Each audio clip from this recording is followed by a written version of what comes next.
Hello dearest friends, welcome or welcome back to my channel, Diana and the Book Hunt. So I have to admit that for the past 2 weeks or so, I kind of have been MIA on my channel because I kind of needed a break. So I took a spontaneous vacation trip with my family and it was the best kind of decision for myself because I really needed to rest. I had this self-care kind of week for myself and I spent a lot of time with my family, with my son. We were at the coast on the beach and it was just the best time. And also for the duration of that week, I kind of slowed down my reading, which was also the best decision for myself because it really kind of gave me energy to pick up books that I was a bit intimidated by, but I'm really happy that I did because I've been enjoying the books that I've been picking up now. And in the meantime, I'm going to be doing the mid-month wrap-up video, recent reads video today for you, where I'm going to discuss the 6 books that I managed to finish. I typically read more books than that, but I'm really not mad about the number because I really needed the break. So I'm happy that I get to discuss these 6 books with you.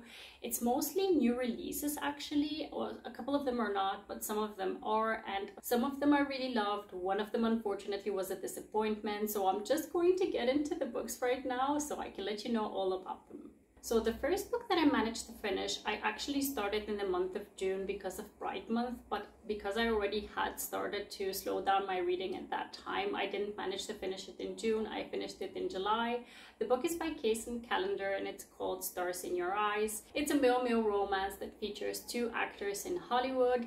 The 2 of them are really very much opposites of each other. One of our heroes, Logan, he is kind of the bad boy, stereotypical kind of Hollywood A-star actor. He is very popular. He has the paparazzi kind of taunting him and following him around everywhere where he's making very questionable decisions for himself. He's being very toxic and he's not taking care of himself. He's doing things to really provoke everyone into thinking that he's the bad boy that he actually is not at heart. And then the second hero, Maddie, he is the type of hero who is very much a kind soul. He's very soft-spoken and he's very much the opposite to the persona that Logan is.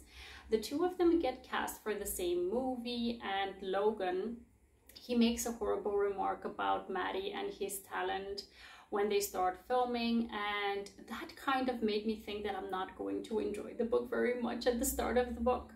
But then once we got into the backstory of Logan's, you really notice as a reader that there is a reason to why he's behaving the way that he is, to why he's having these toxic traits.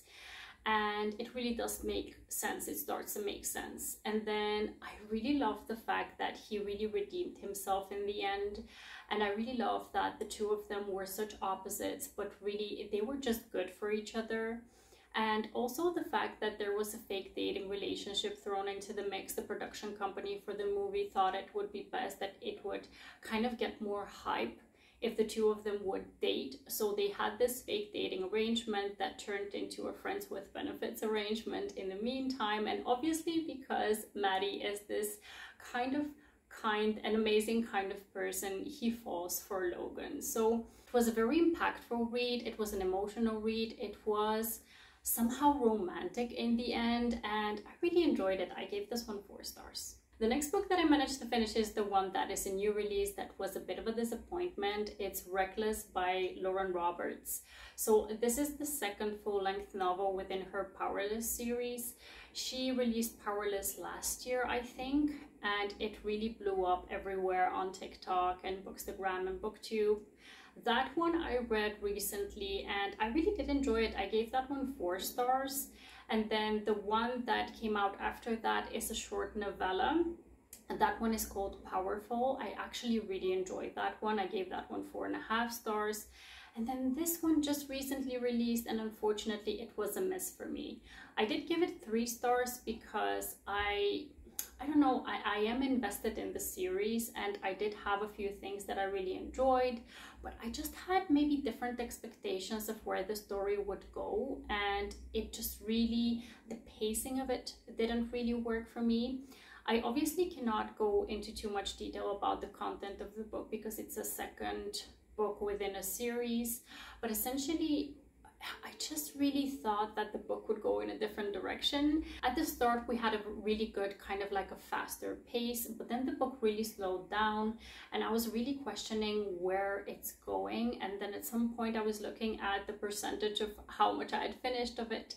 And I was already at like the 65–70% mark, and not a lot had happened that would make me want to be really invested in the story the way that I had been with the first book. So I don't know, I was just disappointed with this one. I expected more of it, and I am going to continue on with the series because the last book will release in 2025. I want to see how it will be wrapped up. I also kind of did expect the ending. The cliffhanger of this one was also a bit predictable for me. Also the fact that it occurred in like the last like 10 pages of the book. So that's when it kind of picked up in the end. It just didn't work for me pace-wise and content-wise, so yeah, this one was a 3-star read. Fortunately, the next new release that I picked up was a 5-star read for me. It's Not Another Love Song by Soto. This one was one of my most anticipated releases for this year, specifically because last year I read Forget Me Not by this author and it was one of my favorite reads of the year, so I had high expectations off of this one. Also, especially because the cover of this one is absolutely gorgeous. I picked it up on release day and I was not disappointed by it. This one features 2 classically trained musicians. The 2 of them are part of the same New York orchestra. She is kind of in the back rows, like in 4th or 5th row, and she's a violinist, and he is one of the stars of the orchestra. He plays the cello, and he is very much a very big name in the classical music world. And then one day she gets noticed, she gets promoted to first chair, and that is when he notices her for her talent, but also for her looks. And the 2 of them have this explosive chemistry from the start. They kind of get off on the wrong foot at the start because he makes a very nasty remark about her as well within this book at the start when they meet. But then he gets absolutely obsessed with her, especially when he notices how talented she is. And I don't know, I just felt the angst within this one. I felt the connection and the chemistry between them. I love the musical aspect within the story, how front and center it was within the book. And I just flew through it. I had the best time reading this book and I gave it 5 stars. Now the next book I picked up because I saw it on a Goodreads list with these trope recommendations. The trope was road trip romances, and this one is one that I was familiar with the author, Mimi Grace, and I was interested in the book because I am in the mood for summery romances, and typically road trip romances are summery romances for me, so I picked this one up and I gave this one 3 stars. I have some reasons for that and I'm going to explain them in a second. The book is called Along for the Ride, and it centers on a hero and heroine who essentially know of each other because her sister and his best friend are married. And they first, I think, met each other when the wedding progression was going on, and the heroine made some very bad decisions during the wedding. She made a fool out of herself a little bit, and the hero didn't really have the best impression of her. And then fast forward a couple of years when the hero and heroine decided they're going to help the couple out, so her sister and his best friend, with a move. So they're going to drive this van from one city to another to help them out.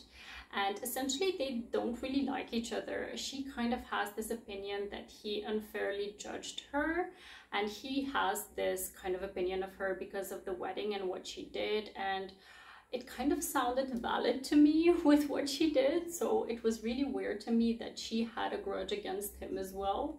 Anyway, so that was one of the reasons that I really kind of had a bad feeling about it, because the heroine was unfair to the hero in my opinion. But then the road trip aspect was really fun, because with all road trip romances you typically have things going wrong during the road trip, and this one is no exception. You have like the van breaking down, and then people steal stuff from the van, and just all kinds of shenanigans that make the plot very fun. But then what disappointed me is that the road trip aspect is quite short. It's like 1/3 of the book, and then the rest is kind of them figuring out, first of all, that they're going to have this friends with benefit situation, and then them kind of working through their differences because they're very much different. He is very straight-laced, she's very chaotic, and the two of them don't really seem to mesh very well, but then in the end they get together. So for me, I just had a few objections about this one. Also the fact that it felt a bit long. I don't know. I gave it 3 stars because I wouldn't say that it's not an enjoyable read. It just wasn't my favorite. Fortunately, the last 2 books that I read, I really did enjoy. The first one is Curvy Girl Summer by Danielle Allen. I've read other Danielle Allen books before and I really tend to enjoy her books, and this one is no exception. This one is a new release and it's very much a summary book. So if you have it available to you, please pick it up because it's definitely worth it. The book centers on a heroine, Aaliyah, who basically is going to be 30 very soon, in a couple of months time, and she very much wants to have a date on her arm when she has this very big party that she's organizing for herself, and her family has taken it upon themselves to fix these dates for her, and she really wants no part of that. So she decides to take matters into her own hands. She downloads this app and she decides that she's going to be going on these dates to meet the person that she's going to be able to take on this party. And she decides that she's going to meet these guys at this bar that is just across the street from her own apartment building.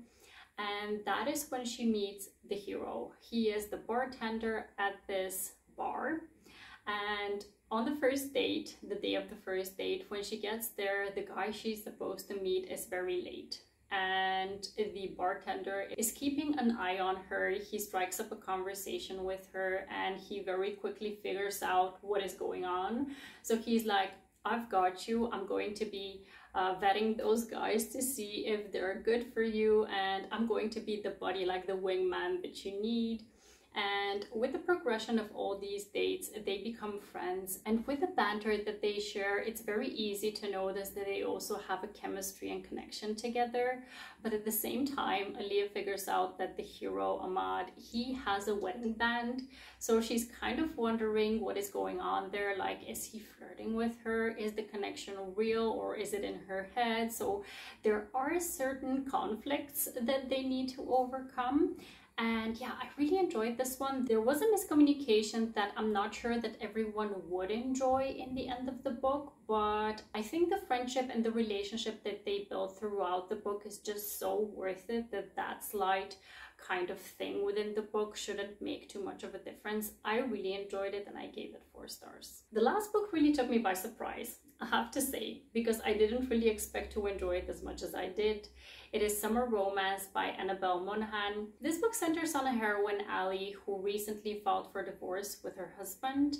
So she's in the process of getting divorced. He moved out and she now lives with their couple of kids at the house that they shared. And she basically needs to get into a new routine. She needs to pick up her life and kind of decide what she's going to do now that she's no longer part of a marriage. And one day she goes to this park and she has this very awkward meet cute with this guy, and she feels or senses that he's flirting with her, but at the same time she feels so awkward and she feels so out of it because she hasn't dated in such a long time that she's kind of thinking that it's all in her head. And it's very endearing that, you know, when someone is kind of so insecure about what is going on around them because they have been out of it for such a long time. It just felt so genuine to me. And then what turned out is that the guy that she's been flirting with is actually her best friend's brother. They haven't seen each other in very many years, and he has always had a thing for her. He's a couple of years younger than her, so he's always wanted to date her, but it's never been the right time, and now he finally gets his chance. And I really appreciated that part within the story because he was so gone for her. At the same time, they have very valid kind of conflicts within their relationship that they need to work through. The fact that she's now getting divorced and she is maybe not in a place to really have a very committed relationship when she has just ended one.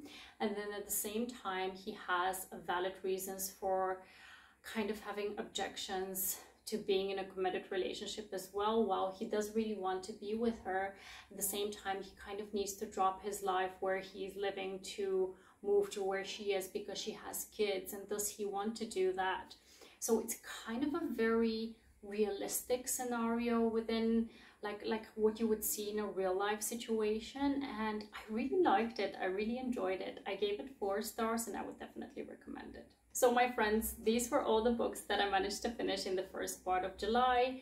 Now in the second part of July, I probably won't read too many books either, because first of all, I started a book that is quite long that I still need to finish. And then I also started a sci-fi book, something that is outside of my comfort zone. So I'm going to take my time with that one as well. So I probably won't read too many books either, but I'm just going to kind of enjoy them. I just want to take my time with them. And at the same time, please let me know what you've been reading, what should be on my radar. Have you read any of the books that I mentioned? What did you think of them? Leave your opinions down below in the comment box. And I really hope to see you in the next one. Please don't forget to subscribe and have a wonderful, marvelous day. Happy reading. Take care and bye-bye.